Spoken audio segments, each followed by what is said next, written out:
कम उम्र में उसने अपने पिता को खो दिया। कम उम्र में ही सपनों के टूटने का एहसास भी देख लिया।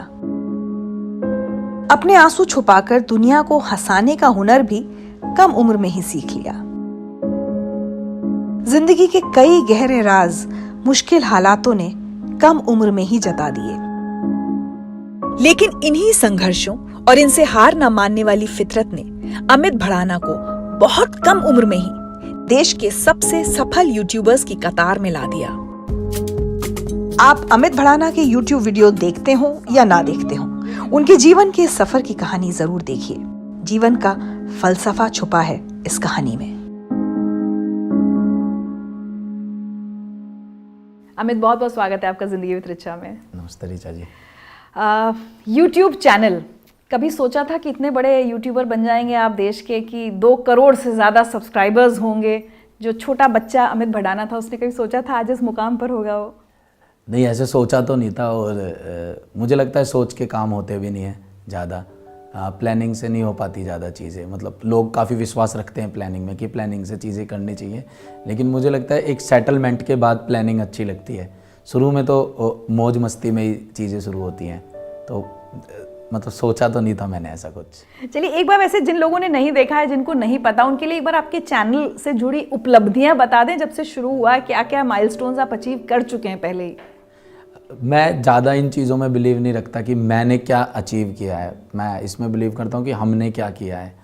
तो जो मैंने और मेरी टीम ने हमने अचीव किया है, तो सबसे बड़ा अचीवमेंट तो यही है कि मैं भारत का पहला ऐसा यूट्यूबर था जिसके 20 मिलियन सब्सक्राइबर हुए थे। और फ़नी वीडियोस पर कभी इतने लाइक्स नहीं आते थे इंडिया में। फ़नी वीडियोस पर, गानों पर आते थे। तो पहला यूट्यूबर था जिसके 1 मिलियन लाइक्स हुए थे। तो ये वो उपलब्धियाँ हैं। सबसे बड़ी उपलब्धि तो मुझे अपनी दादा साहब फाल्के लगता है, जो मुझे अवार्ड मिला था, दादा साहब फाल्के। तो वो मुझे बहुत बड़ी एक अचीवमेंट लगती है। मैं काफ़ी मतलब खुश हुआ था जब मुझे दादा साहब फाल्के अवार्ड मिला था। तो ये उपलब्धियाँ हैं, लेकिन मुझे लगता है कि ये सब आरंभ है, अभी शुरुआत है। मैं इनको इतना उपलब्धियों में गिनता नहीं हूँ। मैं चाहता हूँ कि ठीक है, जो मुझे मिल रहा है ऊपर वाले ने हाथ पकड़ रखा है, लेकिन अभी मुझे करना है। अभी ये शुरुआत है। तो यूट्यूब चैनल कब शुरू हुआ था आपका? मैंने मार्च 2017 में इसको शुरू किया था। तो मतलब अभी 4 साल हुए हैं, और 4 साल में इतना सब कुछ आप अचीव कर चुके हैं। ये अच्छी बात है कि आप उसको भी उतना अचीवमेंट मानना नहीं चाहते, लेकिन 4 साल वाकई बहुत कम वक्त होता है। एक बात आज मैं ज़रूर आपसे कहना चाहूँगी अमित, मैं डिजिटल मीडियम के स्टार्स को, यूट्यूबर्स को इंटरव्यू करने से हमेशा थोड़ा बचती रही हूँ, क्योंकि भाषा आजकल जो कंटेंट की हो रही है वो मेरे लिए थोड़ा हमेशा से एक कंसर्न रहता है। लेकिन जब आपके बारे में पढ़ रही थी, लोगों से बात कर रही थी, तो मुझे बताया गया कि बहुत बड़े यूट्यूबर हैं, बहुत सब्सक्राइबर्स हैं, 2 करोड़ से ज़्यादा हैं, लेकिन ये व्यक्ति अपने वीडियोज़ में गाली का इस्तेमाल नहीं करता। काफ़ी इम्प्रेस भी हुई मैं ये सुनकर, लेकिन हैरानी भी हुई, क्योंकि आजकल ना जो एक धारणा बन गई है कि आपको अगर अपने कंटेंट को बहुत हिट कराना है, वायरल कराना है, तो उस तरह की भाषा थोड़ी होनी चाहिए। तो कैसे ये 4 साल में आप ये चीज़ मेंटेन कर पाए? क्या होता है, जब मैं आया था ना, तो मेरे पास पाने के लिए बहुत कुछ था, खोने के लिए कुछ भी नहीं था। अब ये सब थोड़ा, ये संस्कारों पर भी बहुत कुछ होता है। मैं ऐसे नहीं कहता कि मैं बहुत दूध का धुला बच्चा हूँ, मैं बहुत अच्छा बच्चा हूँ। मैं दोस्तों में बैठता हूँ तो मैं गालियाँ नहीं देता, या मैं उस तरह की बातें नहीं करता जिस तरह के आजकल लड़के करते हैं। हाँ। मैं सब वही बातें करता हूँ, क्योंकि ये सब समाज है, सोसाइटी है। यहाँ पर अगर इस कमरे में जहाँ हम इंटरव्यू कर रहे हैं 8 लोग हैं, तो सबकी अपनी अपनी एक अलग अलग सोच है, अलग अलग सोच का दायरा है। तो मैं करता था, लेकिन मैं कैमरे पर घबराता था, क्योंकि मैं सोचता था मेरी मम्मी देखेंगी तो कहेंगी ये तो क्या कर रहा है। चाचा जी से मैं बचपन से बहुत डरा हूँ, क्योंकि उन्होंने बस सुताई करी है मेरी हमेशा से ही, तो मैं बहुत डरता था। मैंने कहा नहीं, वो देखेंगे तो इस वजह से मैंने ज़्यादा अभद्र भाषा का उपयोग नहीं किया अपने चैनल पे। ज़्यादा अभद्र भाषा? हाँ, मतलब थोड़ा बहुत हंसी मजाक चल जाता है। जैसे मैं अपने दोस्त को बोल देता हूँ कुछ कि अबे कॉकरोच से मुँह के, या ये वाला थोड़ा बहुत चल जाता है, ये आपस में थोड़ा चल जाता है। थोड़ा जो वीडियोस में जो लड़कियां होती हैं मेरे साथ, उनसे थोड़ा हंसी मजाक करना, वो एक कॉमेडी है, वो एक है, वो भी एक समाज का ही दायरा, वो भी मैंने समाज में ही सीखा है। तभी तो मैंने समाज से देखा है, सीखा तो नहीं कहूँगा मैं, देखा है, तभी मैंने वो वहाँ पर अप्लाई किया अपनी वीडियोज़ में। तो मेंटेन करना काफ़ी मुश्किल हो जाता है। सबसे बड़ा ये हो जाता है कि लोग, जब मैं किसी को देख रहा होता हूँ तो वो गाली वाली बात पर बहुत जल्दी हंसते हैं। एक साधारण सी बात पर हंसाना बड़ा मुश्किल हो जाता है। गाली ऐसे लगता है कि हंस गए, एक गाली सुनी और हंस गए, लेकिन साधारण कोई बात बोली जा रही है तो उसको समझते हैं फिर हंसते हैं, तो थोड़ा कठिन है। लेकिन ऐसा भी क्या है इंसान जो अपने स्टैंड से डगमगा जाए ना। अपना ये स्टैंड है कि नहीं करेंगे कभी तो नहीं करेंगे। और ये पहले दिन से था मन में? हाँ जी, ये पहले दिन से था, ये सोच के नहीं था, लेकिन अच्छा, बस मेरा स्टैंड था। मैं काफ़ी प्रिंसिपल वाला बंदा हूँ कि अगर मैंने लाइफ में कुछ बना लिए, जैसे कि अपना बिल्कुल कुछ ऐसी चीज़ें हैं जिनके मैं बिल्कुल खिलाफ नहीं जाता। अगर मैं दोस्त के घर में गया तो दोस्त की बहन को बहन बोलना, आंटी जी, मतलब वो मैं ऐसे नहीं कि किसी से ओवर फ्रैंक हो रहा हूँ या कुछ भी। मैं अपने प्रिंसिपल्स के हिसाब से चलता हूँ कि मुझे ये नहीं करना तो मुझे ये नहीं करना। मुझे परफेक्ट कोई काम करना है तो 10 दिन लगे 20 दिन लगे, लेकिन चाहिए वही जो मैं चाहता हूँ। तो मुझे ये चाहिए था कि मैं ऐसा कंटेंट बना सकूँ। अच्छा, कंटेंट क्या है कि आप बनाना किस तरह का चाह रहे हैं। मैं हमेशा से वो चाहता हूँ कि मैं आगे का कंटेंट बनाऊँ कि कल को मेरे बच्चे भी देखें ना तो वो निराश ना हो, वो ये ना कहें कि आप क्या करते थे, आप इन वजह से फेमस हुए थे क्या। जो गाली वाला कंटेंट बनाते भी हैं, मैं उनके खिलाफ भी नहीं हूँ, मैं भी देखता हूँ, मैं भी करता हूँ, ठीक है। वो सबका अपना अपना डेमोक्रेटिक कंट्री है हमारी, सबका अपना अपना नज़रिया है, अपना अपना अधिकार है सबका। तो मैं हमेशा फ्यूचर के हिसाब से कंटेंट बनाता हूँ कि आगे आने वाला टाइम देखे तो चाहे आने वाली जनरेशन कैसी भी रहे, कितनी भी वो चेंज हो जाए, शायद मैं उनके लिए असाधारण भी रह जाऊँ कि ये क्या था, ये ऐसा भी होता था कभी। आजकल तो स्लैंग बहुत ज़्यादा बोली जाती हैं वो, मैं भी स्लैंग बोलता हूँ, लेकिन मैं देसी वाली स्लैंग बोलता हूँ। जैसे कोई लड़की बोलता है तो मैं लोंडिया बोलता हूँ, लोंडा, वो वाली स्लैंग जो वो ये पर जो कुछ लोगों को, शहर में बैठे लोगों को खराब लग सकती है, लेकिन उन्हें ये समझ में नहीं आता शायद कि गांव में या वहाँ अपने पर इलाके में ये नॉर्मल होते हैं, ये शब्द। बोली जाती है ये काफी हमारे चीज़। बुंदेलखंड में मोड़ा मोड़ी बोलते हैं उसी को। अच्छा, हाँ, ये जैसे आप कहीं अलग अलग जगह जाएंगे तो छोरा छोरी, हरियाणा में छोरी, अरे छोरी कित जा रही है, ये हरियाणा में बोला जाता है। तो पता नहीं क्या सवाल था, कहाँ क्या नहीं अच्छा लग रहा है, बोलिए। लेकिन एक चीज़ और होती है अमित, कई बार हम देखते हैं जैसे जो सक्सेसफुल लोग होते हैं ना, जब आपने बहुत कुछ अचीव कर लिया तब आदर्श की बातें अच्छी लगती हैं। हाँ जी। तब लोग बोलते भी हैं कि अरे आज कर सकते हो, लेकिन जब शुरू हुआ था, है ना, 20 सब्सक्राइबर, 50 सब्सक्राइबर, 100, 150 से 1000 जब अचीव कर, उस समय बहुत प्रेशर होता है। उस समय बहुत लोग ये सिखाने वाले होते हैं, बताने वाले होते हैं, अरे भाई कॉमेडी का कंटेंट है, देसी टाइप दिखा रहे हो, लोकल दिखा रहे हो, डाल दो 2-4 गालियाँ। प्रेशर तो मुझे लगता है इंसान का, जिस समय इंसान की पहचान होती है वो सबसे ज़रूरी होता है। उस वक्त भी क्या कभी ये टेम्पटेशन नहीं हुआ कि कर देते हैं? नहीं, मैं कभी शॉर्टकट पे जिया ही नहीं। मैंने मेरी मम्मी जी हमेशा कहती हैं कि तू बड़े दीन ईमान वाला आदमी है। वो हमेशा बोलती है कि तेरा दीन ईमान ही तेरे को किसी दिन, तुझे लगता है कि तू दीन ईमान से बहुत कुछ कर लेगा, लेकिन ये तुझे काफ़ी हानिकारक रहेगा क्योंकि तू अड़ता है चीज़ों पर, तू शॉर्टकट नहीं अपनाता।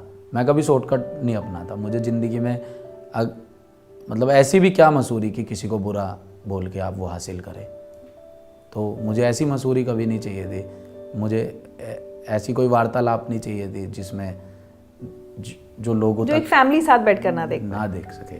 तो प्रेशर तो कभी नहीं था मुझे। लोग बोलते थे कि ये चीज़ें, इन चीज़ों से अट्रैक्ट जल्दी होते हैं।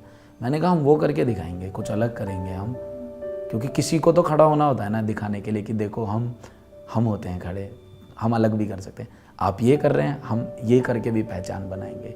2 तरह के वर्ग हैं कि कोई गाली गलौच वाला कंटेंट देख रहा है, कोई बिना गाली गलौच वाला। गलत कोई भी नहीं है, वो भी एक समाज का हिस्सा है, ये भी एक समाज का हिस्सा है। आप किस तरफ है, मैं इस तरफ हूँ, लेकिन मैं इनके खिलाफ भी नहीं हूँ। एक की तरफ होना दूसरे को खिलाफ नहीं करता। सही बात जी, तो शॉर्टकट नहीं चाहिए ज़िंदगी में, कभी भी नहीं चाहिए। अगर आपके पास सुविधाएं हों या ना हों, लेकिन शॉर्टकट में जीवन नहीं जा सकता ठीक से। चलिए, अब आपकी ज़िंदगी बचपन से शुरू बात शुरू करते हैं। और मैंने आपका एक रैप वो देखा वीडियो जिसमें आपने अपनी पूरी ज़िंदगी का लगभग कहानी बता दी है, बट उसको एक स्टेप पर लेकर बात करते हैं। सबसे पहले तो ये कि आप एक अस्पताल में हैं और उस वक्त आपने ये फैसला किया कि आप एक यूट्यूब चैनल शुरू करेंगे। वो क्या घटना थी? वो कहानी जो हॉस्पिटल की मैंने दिखाई थी ना, वो ये थी कि मेरा करियर स्टार्ट हुआ था उस टाइम पर, मैंने यूट्यूब बनाना स्टार्ट किया था, तब मेरी सर्जरी हुई थी। तो उस टाइम पे मुझे सच में ऐसे लगता था एक टाइम पर कि मैं शायद अब वापस नहीं आ पाऊँगा, मुझे बहुत लड़ना पड़ेगा लाइफ से। क्या हुआ था आपको? मेरे को ब्लैक होल था यहाँ पे, मतलब एक वो रहता है ब्लैक कलर का एक निशान था, काफ़ी टाइम से था वो जो था, तो उसमें हल्का हल्का सा ना मेरे को छोटी छोटी थोड़ी थोड़ी उसकी वजह से ना काफ़ी प्रॉब्लम होती थी, तो उसकी मैंने उस टाइम पर सर्जरी कराई थी। तो उस सर्जरी के बाद मुझे ऐसे लगता था कि अब मैं वापस नहीं आ पाऊँगा लाइफ में, मेरे को लड़ना पड़ेगा, लड़ने के लिए मैं तैयार था, लेकिन मुझे रास्ता पता होना चाहिए। एक जिसने शुरुआत ही अभी 12 महीने में करी है, उसे क्या पता कि कैसे वापस होता है।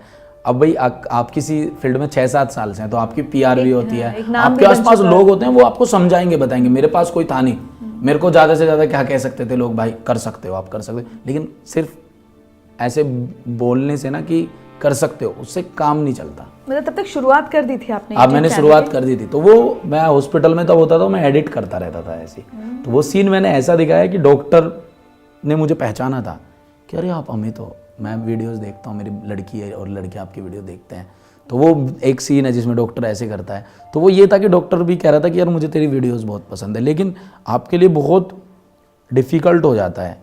फिर मेरा ऐसे ही रहा, मुझे फिर पत्थरी हो गई, और पत्थरी वो वाली हुई कि एक होता है कि दवाई से निकल सकती है, लेकिन एक होता है जो ऑपरेशन से ही निकलेगी, वो दर्द ही नहीं रुक रहा था, और मैं इंडिया से बाहर था। तो मेरी लगातार इतनी सर्जरी हुई, लगातार मैं इतना करियर की एकदम कम उम्र भी थी, कम भी था, तो मुझे समझ नहीं आ रहा था मेरे को करना क्या है, चीज़ें क्या है। लेकिन वही है, मैं सोचता हूँ कि देखो साधारण चीज़ें चलती रहें उसमें मज़ा नहीं है। ऊपर वाला कहता है देख, अगर मैंने 135 करोड़ लोगों में से तुझे एक पोजीशन दी है जहाँ पर तू है, तो कुछ तो तुझ में बात होगी ना, वो अब उसको प्रूफ कर। अब तू प्रूफ कर कि मैं सही था, कि तुझे मैंने जहाँ पर बिठाया है। तो मुझे ऐसे ही लगता है वो मेरी परीक्षा थी।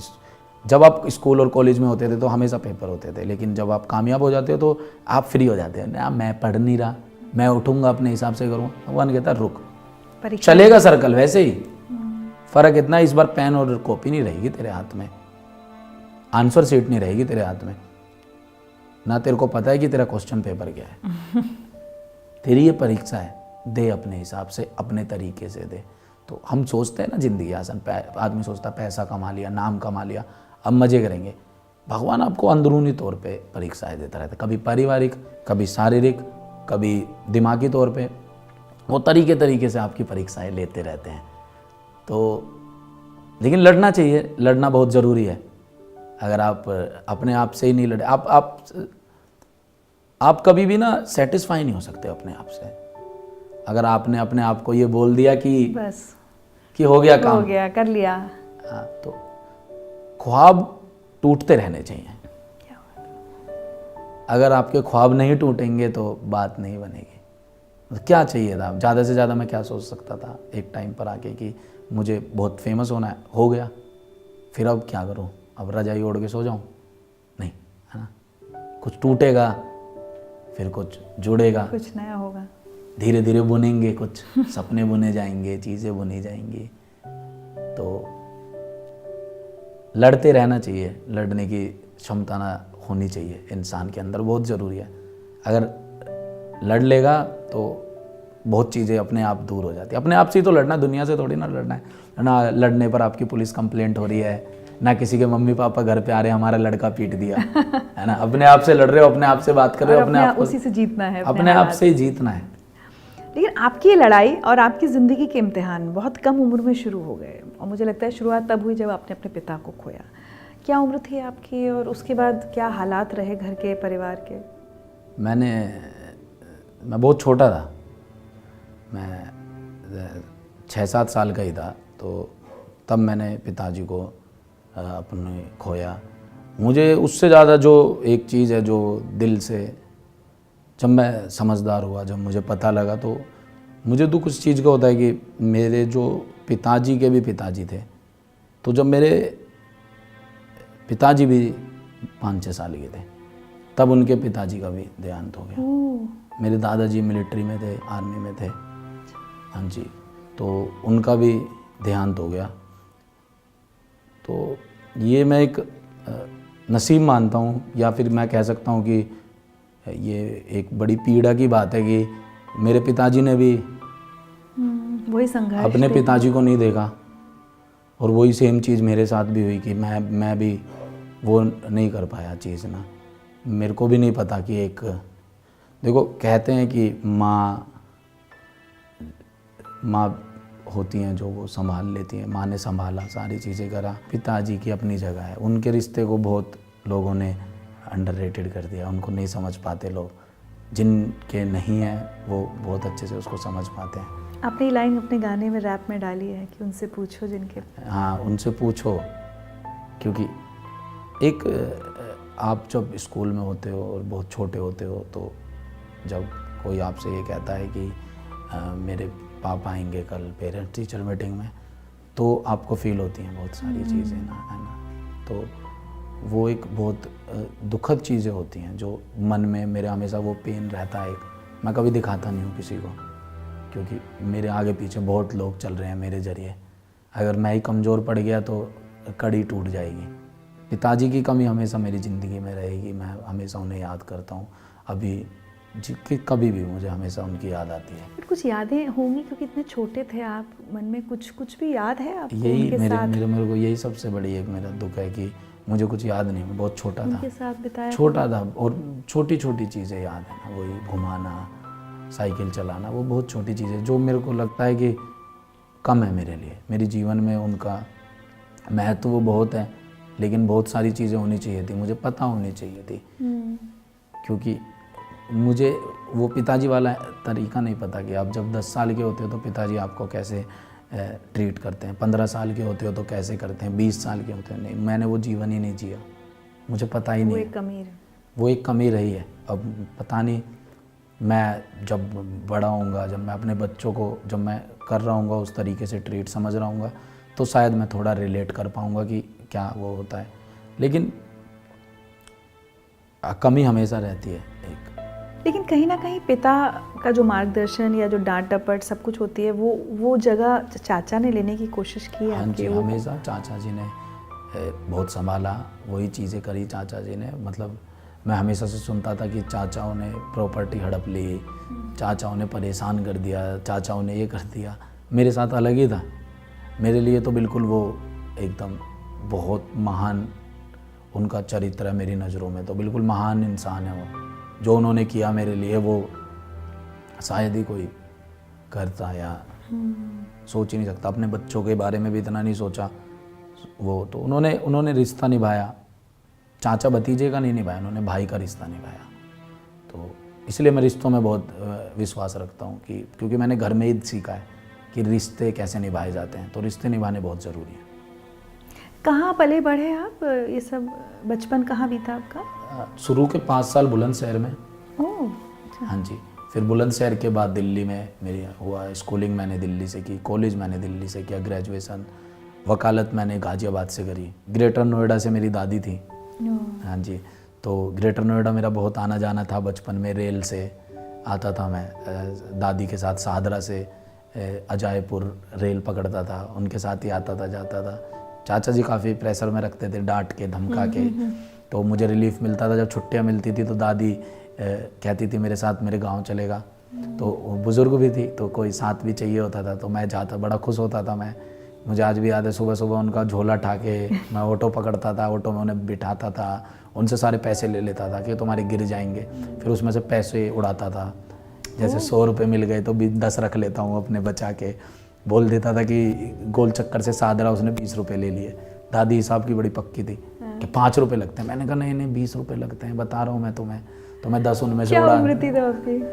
बच्चा था मैं, स्कूल में था, तो 12th में, 11th में, 10th में, इन्हीं में थे। 10 रुपये बहुत वैल्यू रखते थे। अगर आप 2010-11 में पहुंच जाएंगे, जबकि मेरी स्कूलिंग थी, तो बहुत वैल्यू रखते थे 10 रुपये। तो मैं वही बचा के रख लेता था। फिर मैं गांव में जाता था तो वहाँ पर रहता था, तो वो छोटे छोटे कोई काम दिया करते थे, तो उनमें से भी पैसे इधर उधर कर देता था, इकट्ठे कर देता था 20 रुपये। फिर मैं स्कूल में जाके उनसे ऐश उड़ाता था, छोले कुलचे खा रहा हूँ, भटूरे खा रहा हूँ। तो यही ऐस होती थी, कुछ और ऐस नहीं होती थी। मुझे पता था 200 रुपये मैं टी शर्ट के लिए इकट्ठे कर नहीं पाऊंगा, बहुत टाइम लगेगा, तो खाने में जो ही खा पी लो। तो खाने पीने में मैं बहुत कर देता था। तो जो मेरा बचपन बीता वो ऐसे बहुत उसमें बीता। मैंने दुख वैसे काफ़ी देखे अपनी फैमिली में ना। मैं वही पूछने वाली थी कि परिवार की आर्थिक स्थिति अच्छी नहीं थी। हाँ, आर्थिक स्थिति ये था कि चाचा जी ने कभी महसूस नहीं होने दिया, लेकिन हो जाता है आपको ना, जब आप एक सोसाइटी में रह रहे। समाज ने हमें बहुत बिगाड़ रखा है। समाज हमें ही बताता है आप गरीब हो, समाज ही हमें बता देता। वरना मुझे तो रोटी मिलती थी सुबह भी शाम भी, कपड़े भी मिलते थे, मैं school dress, proper school dress में घर जाता था, मैं सारी की सारी चीज़ें करता था ना। लेकिन सोसाइटी ने मुझे बताया कि आप एक मिडिल क्लास फैमिली में हो, क्योंकि आपके पास बड़ी वाली कार नहीं है ना, क्योंकि आप प्राइवेट पिता नहीं है पैसे कमा के लाने हाँ जी, प्राइवेट स्कूल में नहीं पढ़ते, आप सरकारी में पढ़ते हो। तो फिर मुझे लगा कि हाँ शायद है वो आर्थिक स्थिति, वरना खाना तो हमेशा ही मिला ना, चाहिए ही क्या होता है इंसान को सर के ऊपर छत, पहनने को कपड़े और खाना। हाँ जी, तो यही चाहिए होता, वो सब था। लेकिन महसूस कराया गया हमेशा कि वो नहीं है, तो मैं उसी में रहा। तो आर्थिक स्थिति कमज़ोर थी, लेकिन तो मम्मी की तरफ से मैं बहुत फिक्रमंद रहता था हमेशा ना। और हमेशा मैंने ज़िंदगी का एक ही एम रखा है कि मुझे जो करना है उनके लिए करना है। मैं नाम करूँगा तो मैं उन्हीं के उस पर करूँगा। इसलिए मैंने कभी ज़िंदगी में हमेशा जो भी रखा उनको सोच के किया। मैंने हमेशा उनको ऊपर रख के कि आप हो मेरे लिए और आप हमें। वो मैं बताती नहीं है कभी कि मुझे तेरे पे प्राउड फील होता है, लेकिन मुझे पता है। बट अमित, आपने एक बहुत अच्छी बात कही कि समाज हमें एहसास कराता है कि तुम गरीब हो। ये बहुत इंपॉर्टेंट बात है, और मैं चाहती हूँ बहुत सारे लोग ये सुन रहे होंगे, जब बहुत सारे बच्चे जो आपसे इंस्पिरेशन लेते हैं। कोई एक इंसिडेंट सबसे बचपन का जिस दिन आपको वाकई लगा हो कि आपको ये जताया गया कि तुम्हारा स्टैंडर्ड नीचे है, या तुम गरीब हो, या तुम इस लायक नहीं हो। कोई चीज़, कई बार क्या होता है, बुरी यादें मन में रह तो जाती हैं, आप कितना भी सोचें।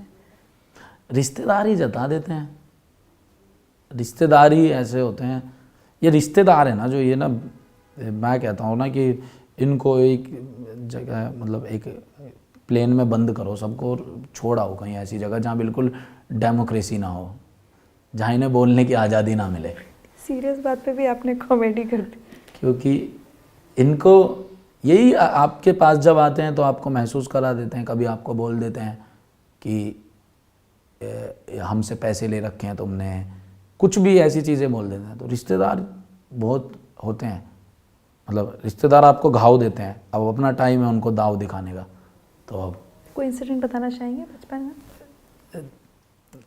मतलब मैं बता दूंगा, वो देख रहे होंगे फिर तो उनको पता लग जाएगा, क्योंकि मैं उनको बताना नहीं चाहता कि मैं अब तुम्हारे बारे में सोचता हूँ।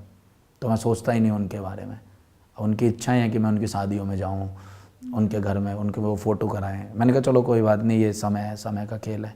आज आप कम से कम मेरे काम की वजह से मेरी माँ को, मेरी फैमिली को इज्जत तो दे रहे हो ना, जो आपने कभी दी नहीं थी जी। और ये बैट तोड़ने वाला किस्सा कब हुआ था? क्रिकेट का बहुत शौक रहा आपको बचपन में? हाँ जी, मैं सचिन तेंदुलकर, रोबिन सिंह, सौरव गांगुली, राहुल द्रविड़, इनको देखकर ही पला बड़ा हूँ। मतलब मैं जब था, पूरी पीढ़ी वही 90s वाला ही मैं बच्चा हूँ। तो जब मैं इनको देखता था तो अब पता नहीं होता ना आपको 10 साल में क्या करना है। कोई मुझे कह देता था तू डांस अच्छा करता है तो मैं डांस वाले टीवी देखने लगता था। कोई कहता था सिंगिंग। इसलिए मैं कहता हूँ सपने टूटने बहुत ज़रूरी हैं। शायद मैं इतना अच्छा क्रिकेटर ना बन पाता जो आज मैं कर रहा हूँ, मैं कम से कम खुश हूँ, मेरे को अच्छा लग रहा है। सपने टूटे वो, फिर मैंने एक कुछ और नया बुना, मैंने वकालत भी चाहिए, वो भी चाहिए। सपने टूटते रहेंगे, ज़िंदगी अच्छी चलती रहेगी। लोग बुरा मान जाते हैं, कहते हैं यार मैं ये करना चाहता था नहीं कर पाया।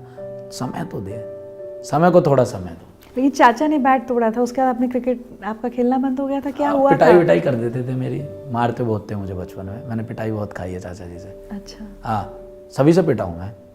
मम्मी से कम पिटा हूँ, दादी से भी पिटा हूँ, दादी से कम पिटा हूँ, लेकिन चाचा जी ने तो बहुत सुताई करी है। चाचा जी ने तो मुझे घेर के, मतलब सही मारते थे वो मुझे, सही मारते भी सही थे। मैं बंदा ही गलत था बचपन में ना, बहुत ज़्यादा बदमाश थे, बहुत ज़्यादा। कि क्रिकेट खेलने जा रहा हूँ, पिटाई हो गई, फिर चला गया। घर के कुछ काम नहीं कर रहा, मतलब काम इन द सेंस कि 5 बजे दूध लेके आना है, 5:30 लेकर आ रहा हूँ, दूध लाना होता था मुझे। और भैंस थी हमारे पास, तो भैंस का काम करना होता था मुझे। काम इन द सेंस भूस नियार करना, ये सब छोटी चीज़ें मुझे करनी, क्योंकि मैं अपनी माँ से नहीं कराना चाहता था वो सब चीज़ें, तो मैं करता था। तो जैसे तो मारते थे वो, पिटाई करते थे। फिर पढ़ाई में मैं ऐसे ही था, पढ़ाई में मैं पता नहीं क्या, मुझे बचपन में ही किसी ने क्या विज़न दे दिया था, मैं अलग ही तरीके से पढ़ाई करता था। मैं कहता था सिर्फ मुझे पढ़ना नहीं है, मुझे बस जानना है कि ये मेरे काम आएगा फ्यूचर में या नहीं आएगा। अगर नहीं आएगा तो मुझे नहीं पढ़ना। चाचा कहते थे ऐसे तो कोई सी पढ़ाई नहीं होती, मुझे समझ ही नहीं आती है तेरी पढ़ाई। तो चाचा जी मुझे टास्क देकर चले जाते थे। जैसे वो 2 दिन के लिए जा रहे हैं, उन्हें पता है बैट बॉल खेलेगा, 20 तक पहाड़े लिखेगा, ABCD 30 बार लिखेगा। मैं 8th 9th क्लास में हूँ जब मुझे ABCD लिखवा रहे हैं। मुझे कोई वो दे जाते थे साइंस का लेसन कि भाई साइंस का लेसन है, ये तुझे करना है, क्योंकि उन्हें पता था ये निकल जाएगा, ये गोली दे देगा। वही करते थे आप? और मैं कर देता था। तो पता होता था पिटाई भी होगी? पिटाई होगी, मैं तैयार रहता था। मतलब मैं खेल रहा होता था तो मैं कहता था भाई जल्दी कर लो, फिर मुझे पिटना है। कभी कभी बहुत अच्छा दिन चला जाता था, कभी मारते ही नहीं थे उस दिन। मैं कहता था भाई कि जो अच्छा कर दिया आज मैंने।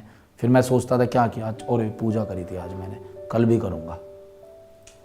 तो इस तरीके से फिर मैंने क्रिकेट वाली चीज़ को दबाया। मुझे एहसास हुआ कि नहीं यार, फैमिली बहुत बड़ी है, तो मुझे सबको देखना है, अरेंज करना है। तो शायद ये क्रिकेट में कितना लंबा मेरा स्ट्रगल हो जाए, तो मैं कुछ ऐसी तलाश करता हूँ कि मैं ग्रेजुएशन करूँ, उसके बेस पर फिर मैं कोई नौकरी करूँ 9 से 5। बस वही मेरे को 12-13 उम्र में समझ में आने लगा। वही मैं आपसे पूछना चाह रही थी कि जब आप इतने सब मुश्किल हालातों में पलते बढ़ते हैं, तो यूट्यूबर बनने का तो वैसे भी कोई नहीं सोचता। एक ये तो होता ही भाई एक सरकारी नौकरी या कोई ढंग की नौकरी लगे, ढंग से पढ़ो लिखो, वो प्रेशर भी तो रहा होगा आपके ऊपर। हाँ, मैं हमेशा से सोचता था कि मैं नौकरी करूँगा, मैं कुछ भी करूँगा। मैं अपने सुविधाएं सोचता रहता था बस, कि अगर मैं नौकरी करूँ तो यार कुछ प्राइवेट ना करूँ। ऐसा करता हूँ मैं वकालत कर लेता हूँ। फिर मैं तरह तरह की स्कीम्स लगाता रहता था, मैं अपने आप से ही लगाता रहता था कि ये कर लूँ, अच्छा इसमें ये हो जाएगा, इसमें मुझे किसी की सुननी नहीं पड़ेगी। मतलब मैं बड़ा रहा हूँ कि मुझे किसी के ऑर्डर पसंद नहीं है। बचपन से मैंने इतने ऑर्डर सुन लिए ना घर वालों के, तो मेरे को पसंद नहीं कोई बाहर का मुझे कहे कि तुझे ये काम करना है। अमित, आपके रैप में मैंने एक और चीज़ समझी कि फैमिली के लेवल पर इतना आप सब प्रॉब्लम्स हो रही थी, लेकिन क्लास में जाकर आप हंसी मजाक करते थे, टीचर्स मस्खरा कहते थे, और आप किसी के सामने कभी रोते नहीं हैं, ये मुझे पता चला। सारा दुख जो है वो अकेले हैंडल करते हैं, ऐसा क्यों?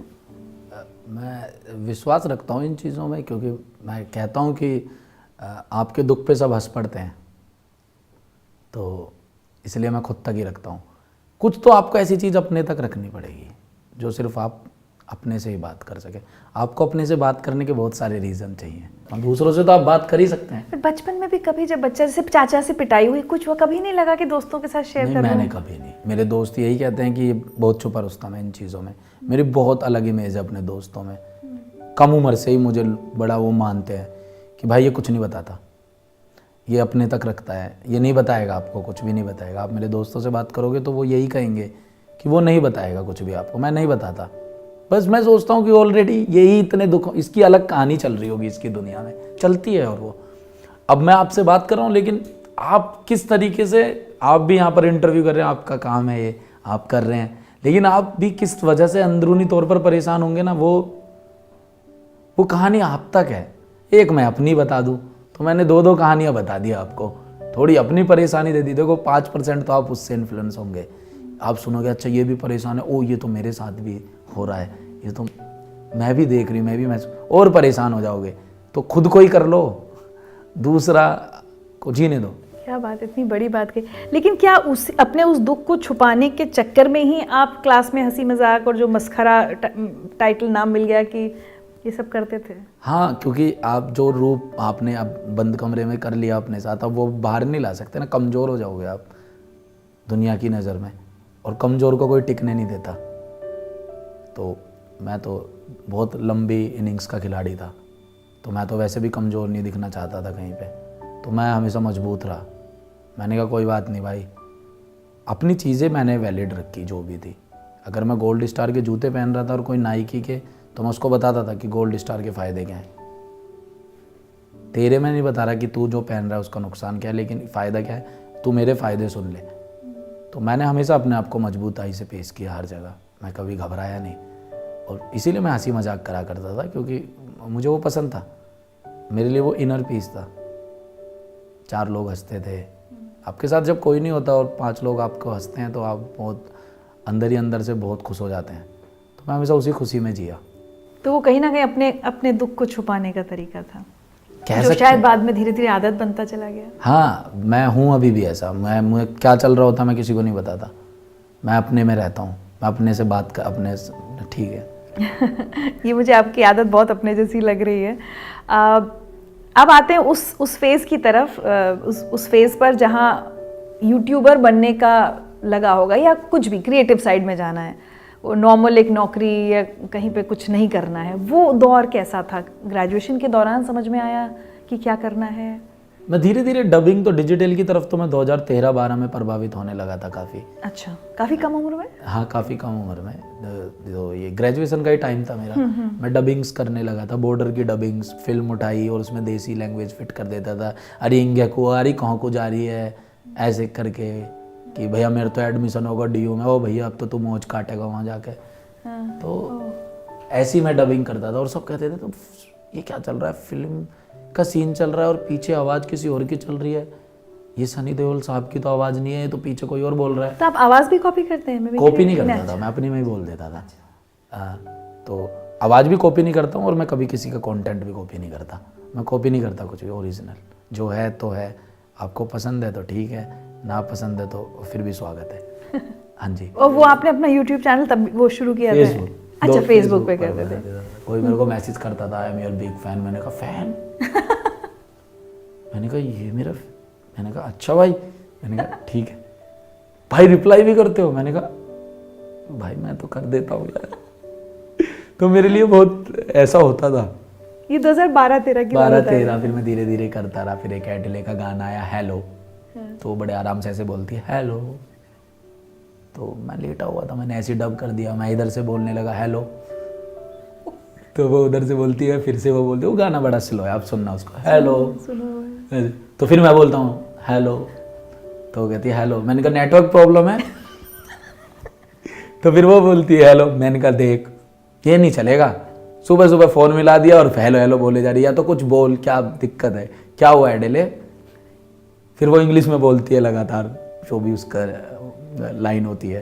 मैं कहता हूँ सॉरी मुझे समझ नहीं आ रहा, हिंदी में बात करनी हो तो फ़ोन करियो। तो ऐसे ही कर दिया। तब कूल था ये, 2014-15 की बात है, तब ये कूल था। आज शायद मैं ना करूँ, फिर मैं सोचूंगा आज की डेट में वो अमित नहीं हूँ, मैं सोचूंगा नहीं यार एक वो आर्टिस्ट है, आर्टिस्ट को रिस्पेक्ट देनी चाहिए।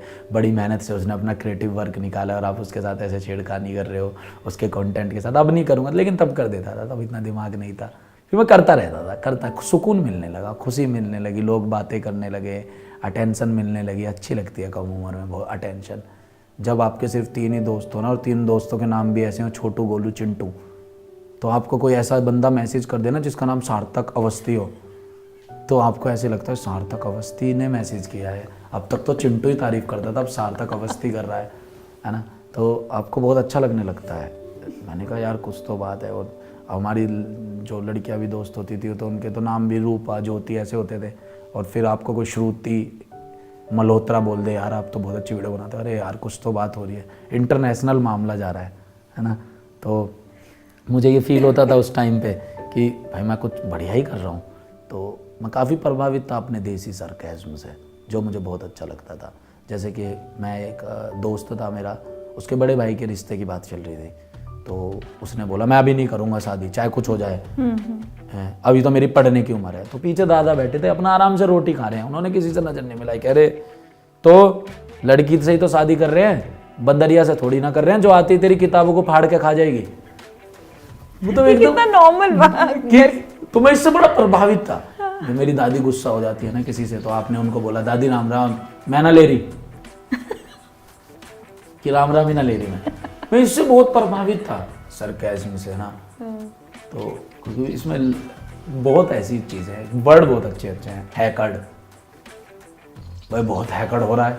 मैं आपको क्या बोलूं, हेकड़ी दिखाने वाले को नहीं, हैकर्ड मतलब कैडी चीज, मतलब जैसे आपको कोई क्या बोलेगा कि यार आप बहुत सुंदर लग रहे हैं, ऐसे बात करेंगे, लेकिन अपने उसमें कि भाई कतई जहर लग रही है, बाप रे। तो ये मैं कहता हूँ उनकी बात ही नहीं करता कोई।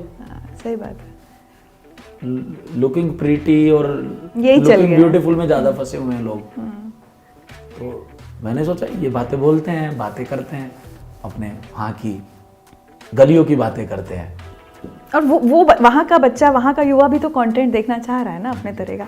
तो लेकिन ये जो शुरू का आपका काम था, ये वही कंटेंट था जो फिर एक बार सब उड़ गया था आपका कंटेंट, ये वही था? ना फेमस हुआ मैं, उड़ा दिया उन्होंने। फेमस तो हुआ यूट्यूब से या फेसबुक से? फेसबुक से गायब हो गया था, यूट्यूब पर तो डाल ही नहीं तब तक आए नहीं थे। यूट्यूब तो ऐसे ही उड़ा देगा।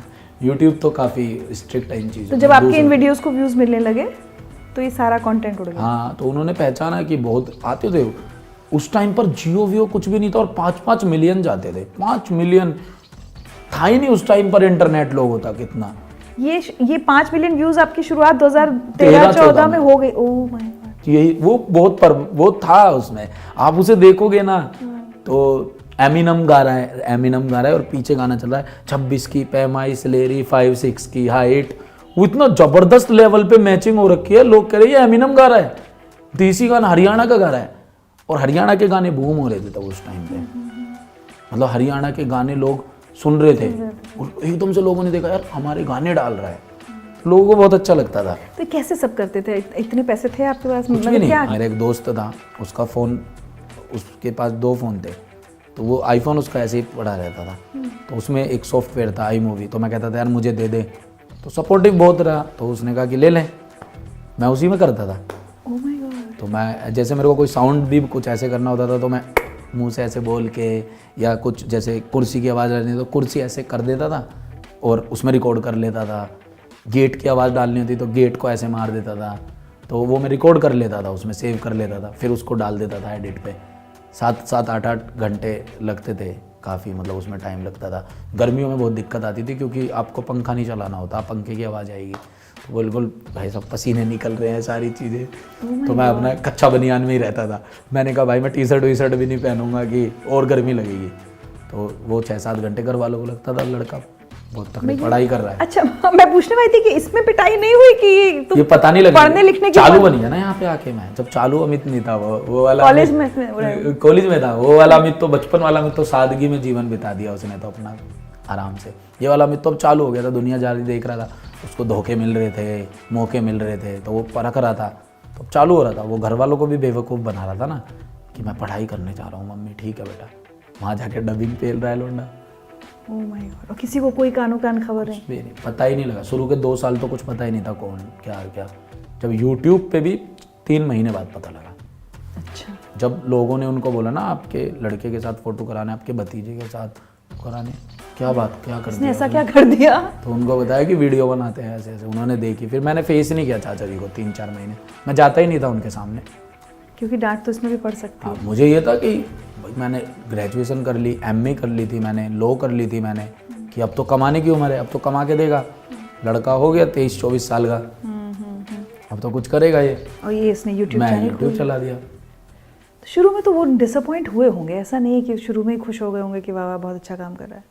शायद हम मिडिल क्लास में ना एक दिक्कत रही कि हम मिडिल क्लास हमने बोल दिया, लेकिन हम कभी क्लास नहीं ला पाए।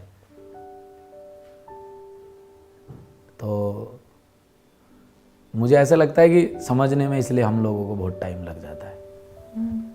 हमें सब बोल देते हैं मिडिल क्लास, लेकिन अगर हम उस क्लास को समझ जाएं तो फिर बात ही अलग हो जाए। सही बात है।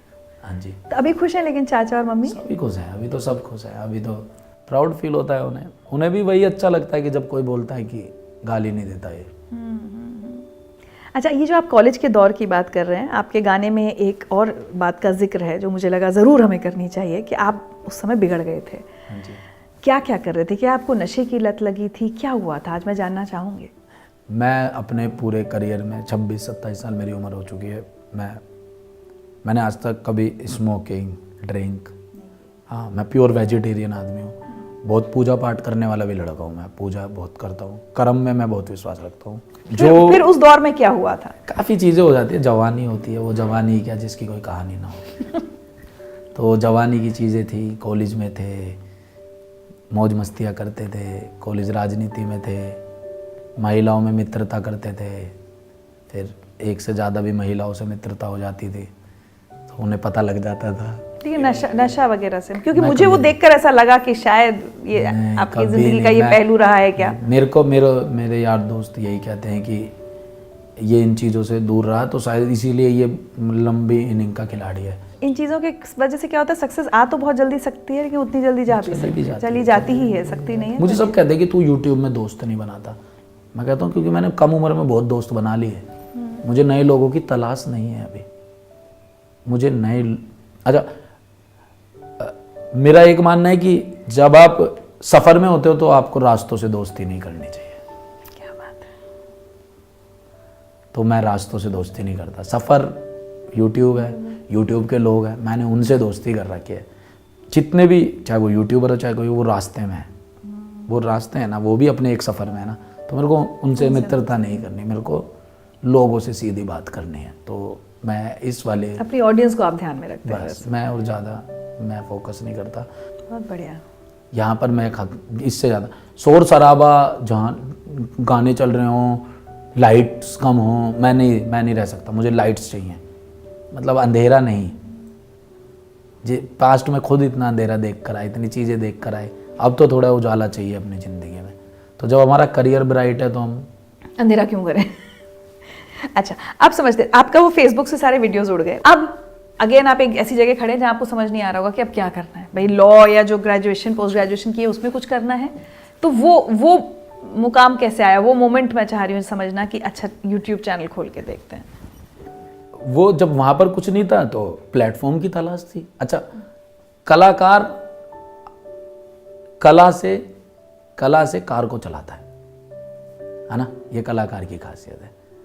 क्या बात है ना। आज आपने मेरा इंटरव्यू लिया, लेकिन आप कल को ये सोचने लगो कि मैं नहीं लूँगी अमित का इंटरव्यू तो कोई और ले लेगा, या मैं सोचने लगूँ मैं इनको इंटरव्यू नहीं दूंगा तो कोई और ले लेगा।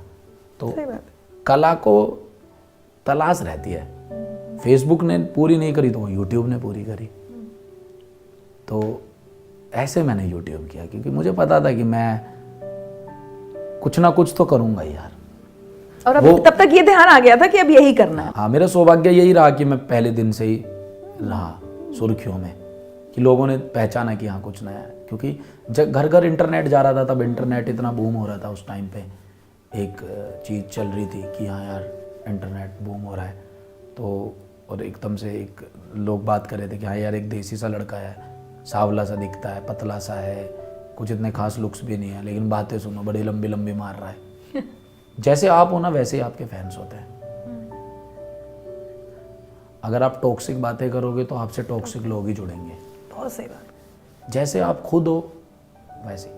मैं कभी कभी किसी से मिलता हूँ तो वो अपनी बहुत इंस्पिरेशन स्टोरी बताता है मुझे, तो मैं उससे कहता हूँ यार ये फ़ैन है मेरा, ये जुड़ा ही मुझसे इसलिए क्योंकि इसने मुझे इंस्पिरेशन के तौर पे देखा। True. आपने कभी ऐसा नहीं देखा होगा कि कोई बहुत ही नेगेटिव आदमी हो और उसके साथ निराई पॉजिटिव आदमी कोई जुड़ा हुआ है, नहीं। क्योंकि वाइब अलग हो गई तो इंसान फिर वो नहीं जुड़ पाता उस तरीके से। ये बहुत अच्छी बात कही आपने, वो कंटेंट क्रिएटर्स के एंगल से, क्योंकि कहीं ना कहीं हम उसमें हम सेम प्रोफेशन में हैं। तो जब आपने अमित कंटेंट बनाना शुरू किया तो एक हम कहते हैं ना कि एक हम अपना टारगेट ऑडियंस तैयार करके चलते हैं कि भाई ये लोग मुझे देखेंगे और मैं जानता हूँ कि ये लोग मुझे नहीं देखेंगे। आपके दिमाग में आपकी टारगेट ऑडियंस क्या थी? किसको आप टारगेट? मैंने हमेशा मास ऑडियंस को टारगेट किया है। गली को हमेशा मैंने, गली मोहल्ले गांव, हमेशा शहर में ही गलियां आती हैं, शहर में ही मोहल्ले आते हैं, गांव फिर गांव हो जाता है। और शहर में भी गांव से आए हुए लोग होते हैं और मिलते हैं। जैसे दिल्ली में लोग कितना प्यार करते हैं, मतलब आप कभी दिल्ली में बहुत अच्छे अच्छे कौन से एरिया आप गिन सकते हो? ग्रेटर कैलाश है ना, धौला कुआं, मतलब जो बहुत अच्छे अच्छे इलाके हैं जिसमें Delhi university north campus, south campus, मैं जाता हूँ, लोग इतना प्यार करते हैं। तो वो तो गांव से नहीं आ रहे ना कहीं से, वो शहर में ही रह रहे हैं, लेकिन वो भी पसंद कर रहे हैं। लेकिन हाँ ठीक है, कोई अपना दायरा बना लेता है कि हाँ भाई ये रीजनल कंटेंट है इसका, तो इसको सिर्फ गांव के लोग देखते हैं। मुझे कोई परवाह नहीं है, मुझे अपने बारे में पता है कि मुझे ये देखते हैं। लेकिन मैंने कभी ऑडियंस को टारगेट नहीं किया कि मुझे इनके लिए ये बनाना है, मुझे उनके लिए वो बनाना है। देखो मैं हलवाई नहीं हूँ, कि 5000 लोगों का खाना है, रसगुल्ले में मीठा कम मीठा ज़्यादा, ये इधर इनके लिए शुगर फ्री नहीं। मैं हलवाई नहीं हूँ, तो मैं एक कलाकार हूँ, मैं कुछ भी बनाऊँगा। मुझे भी नहीं पता क्या हिट करेगा, क्या अच्छा लगेगा, क्या बुरा कौन लगेगा। देखेगा कौन नहीं। अब लेकिन जैसे उस बात का आपने जिक्र भी किया है अपने उसमें, और जो कि बहुत होता है हमारी सोसाइटी में, जो बहुत अंग्रेज़ी बोलने वाले होते हैं वो हिंदी मीडियम वालों को अपने से नीचा समझेंगे, या हिंदी बोलने वालों को। और आपने कहा भी कि कहीं पर एक यूट्यूबर्स जो थे आपका मजाक उड़ाया गया। उस एक चैलेंज से आप कैसे डील करते हैं? क्योंकि बहुत मतलब कड़वा सच है हमें ये, लेकिन हमारे यहाँ हिंदी बोलने वाले को डाउन मार्केट, LS और आजकल की तो बहुत स्लैंग्स मुझे पता नहीं है, लेकिन ऐसे यही सब इस्तेमाल होते हैं। हमारे टाइम पे भैया जी बहन जी कह दिया जाता था, इस तरह की चीज़ें बोली जाती हैं। इससे कैसे लड़ता है एक व्यक्ति? देखो वो एक पुराना दौर था और वो एक पुराना टाइम था। मैं आया था तो मजाक उड़ता है, आपके कपड़ों से लेके हर चीज़ का मजाक उड़ता है। ये सोसाइटी कहती है कि आप कपड़ों से जज मत करो, शक्ल से मत जज करो, लेकिन करती है।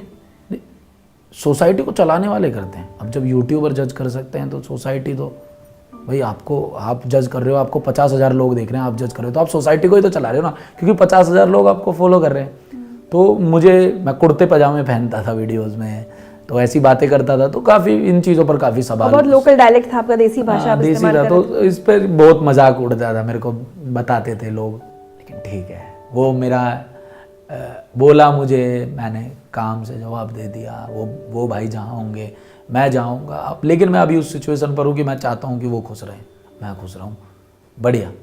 वो मैंने बहुत टाइम पर बोला, बहुत टाइम पहले बताई थी वो बात, वो निकल गई, मेरे लिए अतीत हो गया वो। लेकिन लड़ना चाहिए। जब आपको लोग बोलें गलत तो आपको खड़ा होना चाहिए। आप कब साबित करोगे? आप कब साबित करोगे कि आप हर सिचुएशन में खड़े हो सकते हो? ऐसे तो आप डिप्रेशन में चले जाओगे ना। आपको कोई भी कुछ बोलेगा आप खुद तक रखोगे, आपको स्टैंड लेना होगा। आप गए उस समय डिप्रेशन में? आपको नहीं, मैं कभी नहीं, मैं चाहता भी नहीं कभी कोई पहुँचे। मैं कभी नहीं चाहता। मैं उदास रहता हूँ, उदास 2 घंटे 4 घंटे 5 घंटे, वही है ना। फिर खुद से बात कर ली कि आजा मैदान में, आजा ले लपेट दे सबको, तो लपेट देता हूँ मैं फिर। बट जो लोग पीछे खींचने की कोशिश करते हैं या गिराने की कोशिश करते हैं, या उस समय जो आपसे बहुत बड़े रहे होंगे उन्होंने नीचा करने की, वो सब कोशिशें तो हुई होंगी आपके साथ? कंपटीशन है, वो अपने तरीके से करते हैं, लेकिन वो पीछे खींच रहे हैं क्योंकि वो पीछे हैं। जी। कभी आप परेशान नहीं होते? हो जाता हूँ परेशान। इंसान को होना चाहिए, खुश कब तक रहेगा। तो इसको ही तो बैलेंसिंग कहते हैं ना, थोड़ा सुख, थोड़ा दुख, थोड़ा हंसना, थोड़ा रोना, थोड़ा खाना पीना, फिर सो जाना। मौज लो रोज लो, ना मिले तो खोज लो। अच्छा, समय की खासियत क्या होती है कि समय बीत जाता है, चाहे अच्छा हो चाहे बुरा हो, बीत जाता है। लेकिन लोग एक बात, ये कोट हमेशा लोग पढ़ते हैं लेकिन एक नहीं पढ़ते, समय को भी समय दो। क्या बात है। तो समय को समय देना होता है। पता है, हमें इतनी कम उम्र में बहुत बहुत मैच्योर बातें आप कर रहे हैं, बहुत बड़ों जैसी। कि आप हमेशा से ऐसे थे या अभी पिछले कुछ साल में हो गए? इतना बड़प्पन कहाँ से आया? पता नहीं, आप बता सकते हो, मेरे साथ वाले बता सकते हैं। हालांकि आपके साथ वाले कहते हैं आपके साथ बैठते हैं तो हमेशा हंसते रहते हैं। हाँ, मजाकिया मेरा स्वभाव है, मजाक तो मैं करता रहता हूँ। लेकिन उस मजाकिया के पीछे मुझे एक बहुत गंभीर इंसान दिखाई दे रहा है। गौतम गंभीर सर। नहीं, गंभीर, हाँ ठीक है, लाइव है ये, ऐसे आपको बनना पड़ेगा। आपको चीज़ों को इग्नोर नहीं कर सकते जो आपके साथ बीती है, जो आपको चीज़ें आपको जहन में रखनी पड़ेगी। टूटना बहुत ज़रूरी है, जब तक आप टूटोगे नहीं तो जुड़ोगे कैसे। कुछ मैसेजेस आपके लिए, सरप्राइज मैसेजेस आए, वो मैं आपको सुनवाना चाहती हूँ। हाय, मेरा नाम अधीश वर्मा है और मैं पिछले कुछ सालों से अमित भाई के साथ जुड़ा हूं। और एक बात मैं कहना चाहूंगा इनके बारे में कि मान लीजिए कमरा लोगों से खचाखच भरा हुआ है और उस कमरे में एक कोने से बहुत जोर जोर से हंसने की आवाजें आ रही हैं, तो आप समझ जाइए कि उस कोने में अमित भड़ाना साहब बैठे हुए। बहुत कमाल के इंसान हैं। बाहर से मस्खरे जैसे ये खुद को बना के रखते हैं, ऐसी इमेज ये प्रोजेक्ट करना चाहते हैं, पर अपने दिल में इन्होंने जो जो चीजें छुपा के रखी हैं, जो डेप्थ इनके इमोशंस में है, इनकी सोच में है, वो जब आप इनसे अकेले में बैठ के कभी बात करें तो आपको समझ में आती है। और जिस इंसान में खुद बहुत टैलेंट होता है वो दूसरों के टैलेंट की भी बहुत कदर करता है और ये बात आपको अच्छे से समझ आ जाती है जब आप अमित भड़ाना के साथ काम करते हैं। अरे भाई थैंक यू अदीश भाई, थैंक यू सो मच। ये तो आपने ये क्या, अच्छा और भी हैं? नमस्कार, मेरा नाम धीरज है और मैं पिछले 4 साल से अमित जी का बिजनेस हैंडल कर रहा हूँ। मैं अमित के बारे में बताना चाहता हूँ कि वो अपने काम को लेकर इतना ज़्यादा सीरियस रहते हैं।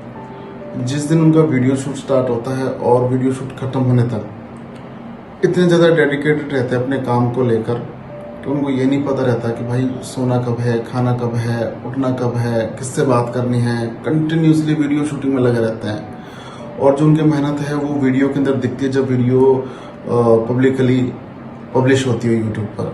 बट इतनी मेहनत करते करते उनको ये नहीं पता रहता कि उनकी जो सेहत है वो काफ़ी डाउन हो जाती है। तो मैं भाई इस वीडियो के जरिए यही कहना चाहता हूँ कि भाई अमित, मेहनत ज़रूरी है बट उससे पहले सेहत ज़रूरी है। सेहत नहीं तो मेहनत नहीं। तो भाई सेहत का ख्याल रखो और प्रोग्रेस करते रहो।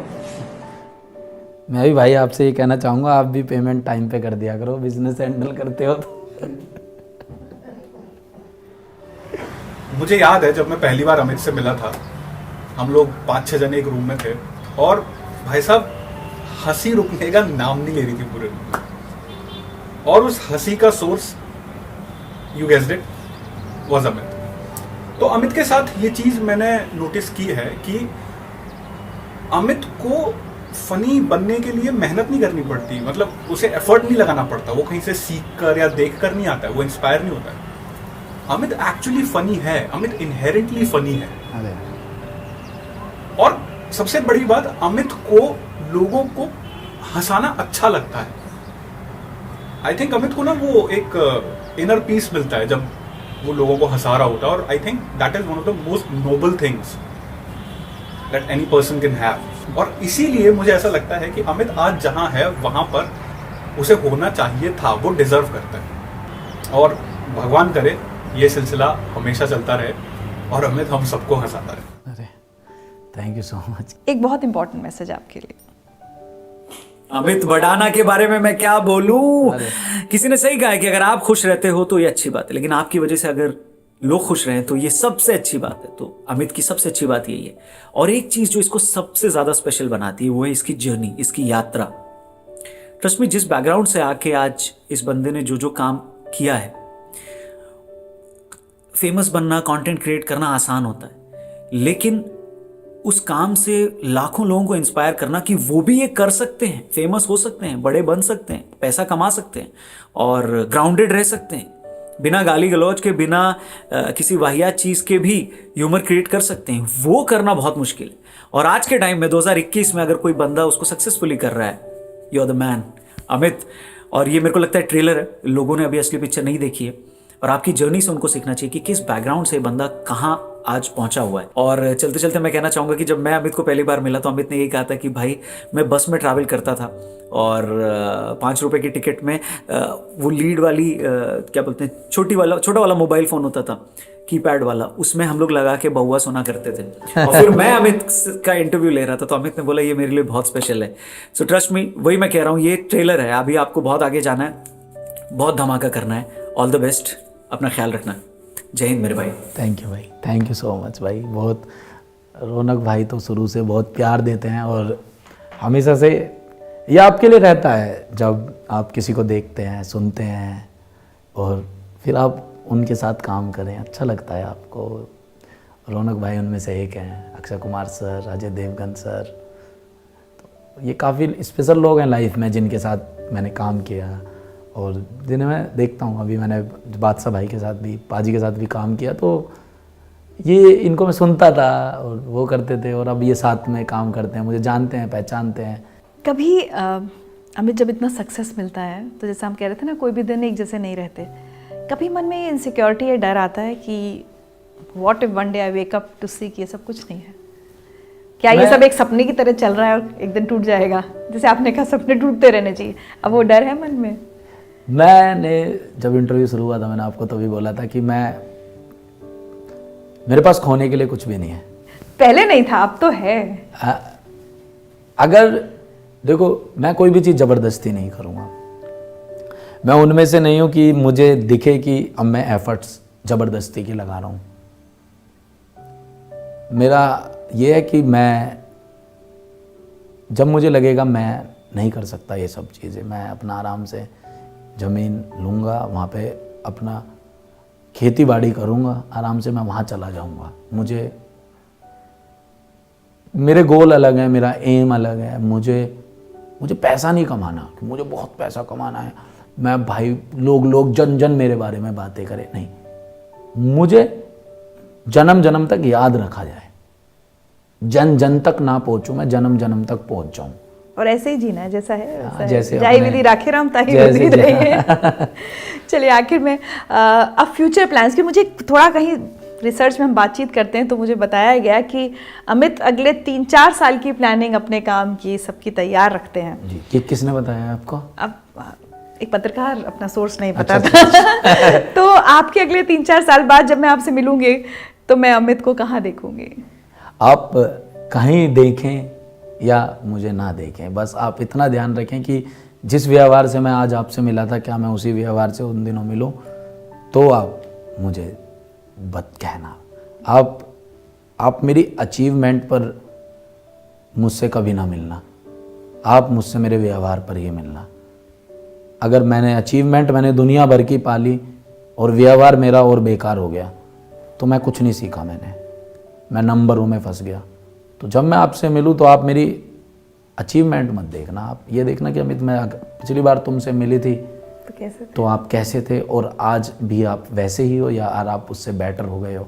इंसान बेहतर हो ये बहुत ज़रूरी है ना, कामयाब हो ये ज़्यादा ज़रूरी नहीं है।